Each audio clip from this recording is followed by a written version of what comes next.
அனைவருக்கும் என் இனிய காலை வணக்கம். நான் உங்கள் ராகுல் கிருஷ்ண கணேஷ். இன்றைய குரல் நிகழ்ச்சியில் நமக்கான குரல் எண் 93. அதிகாரம் இனியவை கூறல். பால் அறத்துப்பால்.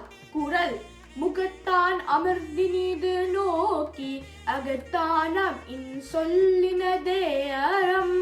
இக்குறளுக்கான விளக்கம்: பிறரை பார்க்கும் போது முகத்தால் விரும்பி இனிமையாக பார்த்து உள்ளத்துள் இருந்து வரும் இனிய சொற்களை சொல்வதே சிறந்த அறமாகும்.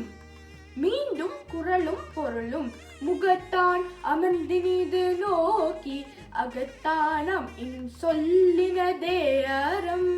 சொல் விளக்கம்: முகத்தான் என்றால் மகிழ்ச்சியோடு, அமர்ந்து என்றால் விருப்பத்தோடு அல்லது அன்போடு, இனிது நோக்கி என்றால் இனிமையாக பார்த்து, அகத்தானாம் என்றால் உள்ளத்தின் உள்ளே இருந்து, இன்சொல் என்றால் இனிய சொற்கள், இனதே என்றால் இந்த தன்மையுடன் இருப்பதே, அறம் என்றால் உண்மையான தர்மம். ஆகவே நாம் அனைவரும் அன்புடன் சிரித்து இனிமையாக பேசி நல்ல பண்புகளுடன் வாழ வேண்டும் என்று வள்ளுவர் கூறுகிறார். நன்றி, வணக்கம்.